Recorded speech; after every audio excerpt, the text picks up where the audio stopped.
Þorvaldur Gylfason, þú ert þá næstur á mælendaskrá, gjörðu svo vel. Já, fundarstjóri, góðir fulltrúar. Ég verð að játa að þessar tillögur sem hér liggja fyrir valda mér svolitlum vonbrigðum. Sömu vonbrigðum og þær hafa valdið Vilhjálmi Þorsteinssyni og Pétri Gunnlaugssyni. Ég sakna þess að orðið persónukjör hefur verið numið brott úr tillögunum. Með því brottnámi eru send skilaboð til fólksins í landinu sem ég tel vera óheppileg enda þótt efnislegar afleiðingar brottnámsins séu ef til vill ekki miklar. Samt ástæða til þess að hafa áhyggjur af efnislegum afleiðingum þessa því að einn lykillinn að sjarmanum að tillögunum sem standa í áfangaskjalinu var einmitt frelsið til þess að greiða mörgum framboðum atkvæði sitt og ekki bara einu.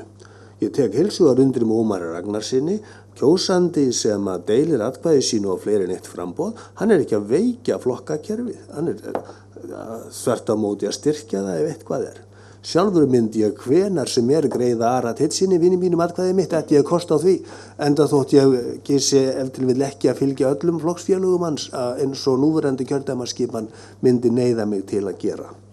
Þess vegna bið ég að við skoðum þetta aftur í ró og næði og athugum hvort við eigum ekki að leggja meiri rækt við upphaflegar tillögur okkar sem eru í áfangaskjalinu. Og síðan verði ég að segja, eins og ég hef alltaf sagt í umræðum þessar tillögur sérnefndarinnar, að ég tel alþingismanna töluna í fyrstu greininni vera of háa og Erlingur Sigurðarson hefur nú flutt formlega breytingartillögu og mig langar að boða hugsanlega framlagningu annarar tillögu sem væri svo hljóðandi.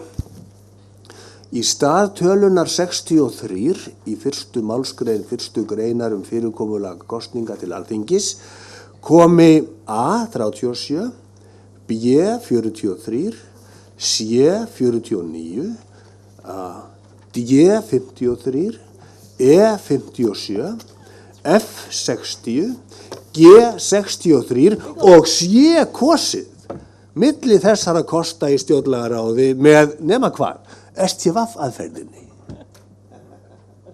Sjáu því. Því að hví skildum við 25 manna hópur að una því að meiri hluti 8 manna nefndar.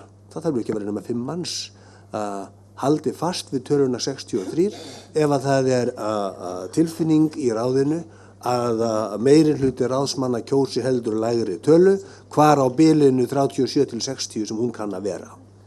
Ég held að lendingin verði að ráði færa ráða þessu með lýðræðislegum hætti, annaðhvort 53 eða 57, sem akkúrat á því róli sem tillaga Erlings liggur.